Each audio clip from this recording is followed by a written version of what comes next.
हालांकि string of pearls एक पौधा होता है जो मोतियों की माला के समान होता है। वो इसी माला के तहत भारत को दक्षिण दिशा में हिंद महासागर में जगह जगह से वो घेरने का प्लान बना रहा है।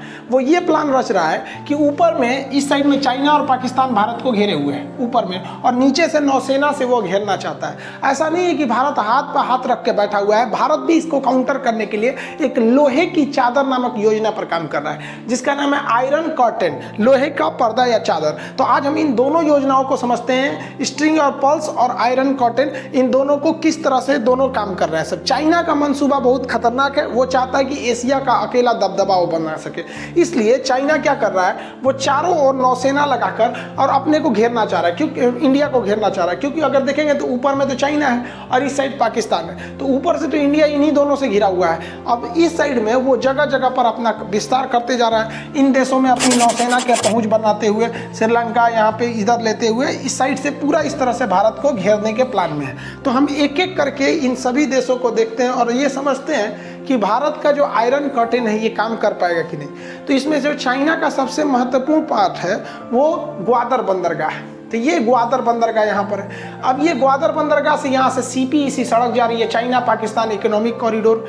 चाइना जानता है कि उसके जितने भी व्यापार होते हैं और जितने भी पेट्रोलियम होते हैं वो नीचे से ही जाते हैं, और नीचे में अंधेरा में दौड़ा के भारत मारेगा ना तो चाइनीजों को चाऊ माऊ करने का मौका भी नहीं मिलेगा यहाँ से। इसलिए चाइना को हमेशा इस बात का डर सताते रहता है कि मतलब उसको नीचे से नहीं जाना है, ऊपर से। तो इसलिए वो सीपीईसी का सहारा लेता है। तो सीपीईसी में था भारत को नीचे मालदीव और श्रीलंका से घेरने का। तो पहले मालदीव समझते हैं। चाइना के फेवर में वहाँ मालदीव की सरकार थी अब्दुल्ला यामीन की। यामीन साहब ने भ्रष्टाचार कर दिया, अभी वो जेल की हवा खा रहे हैं। और अभी जो वहाँ की सरकार है वो भारत के फेवर में है और भारत से बहुत सारे सहयोग लिए। भारत के सहयोग से उसने 7 किलोमीटर लंबा एक पुल बना रखा है। भारत के सहयोग से वहाँ कोरोना का जितने भी मतलब जो भी अभी जो वर्तमान में दवाइयाँ हैं उस हिसाब से वहाँ काम चल रहा है। भारत के चाइना ने कहा था कि यहाँ हमको एक बंदरगाह दे दो जहाँ हम नौसेना ला सकते हैं। तो मालदीव ने कहा कि सुन चाइना, तोरा यहाँ पे व्यापार करना है, आलू प्याज ढोना है, कंटेनर ढोना है, सामान वामान ढोना है, भुकभुकवा लाइट बेचना है तो बेच यहाँ आके। हम नौसेना नहीं देने वाले हैं तुमको। और जो जेल में बैठे हैं ना हमारी जो पहले प्रधानमंत्री थे यामीन, वो तुम्हारी चमचाई करेंगे, हम नहीं करेंगे।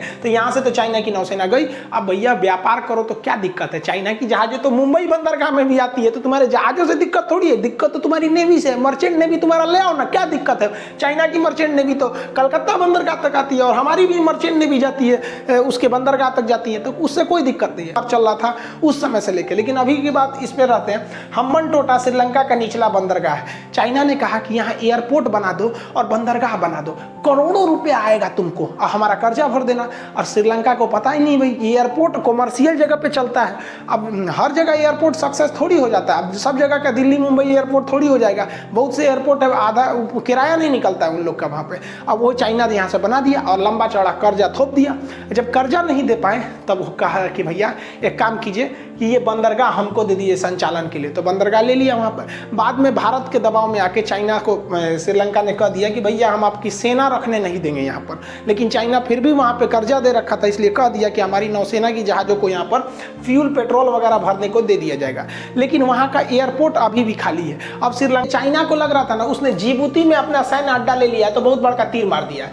देखिए जिबूती एक ऐसा छोटा सा देश है जहाँ पर कई देशों की सैन्य अड्डा दे रखा है, उसकी अर्थव्यवस्था चलती है, दूसरे को सेना का अड्डा दे रखा है, उससे भाड़ा वसूलता है। अब सैन्य अड्डा बहुत बड़े एरिया में होते हैं, बहुत एरिया होता है उन लोग का, कई किलोमीटर में होते हैं। अब सोचिए ना, यहाँ कोई एक मामूली होटल बना देता है 10 तल्ला तो उसको कितना किराया आता है, और कोई कई किलोमीटर में देगा तो उसका कितना किराया आएगा, वो भी विदेशी लोगों से ले रहा है, तो उसकी अर्थव्यवस्था ही चलती है। तो चाइना यहाँ गया और उसने कहा कि जिबूती में हम सेना का अड्डा ले लेंगे, क्योंकि ग्वादर में तो उसने ले ही रखा है। तो अरे भैया ये नहीं समझ रहा है कि भारत ने फ्रांस से समझौता कर रखा है, जापान से समझौता कर रखा है और अमेरिका से समझौता कर रखा है। इस समझौते के तहत भारत इन देशों के सेना के अड्डे जहां हैं उसका इस्तेमाल कर सकता है। और इत्तेफाक देखिए चाइना की होशियारी का कि यहाँ पे जो उसने अड्डा लेकर रखा है जिबूती में, वहाँ फ्रांस का पहले से है, अमेरिका का पहले से है और जापान का पहले से है। हम लोग बिना अड्डा लिए उसके अड्डा को प्रयोग कर सकते हैं, लेमुआ कामकोसा ऐसे समझौते हुए हैं। तो यहाँ पे तो चीन का अड्डा रहे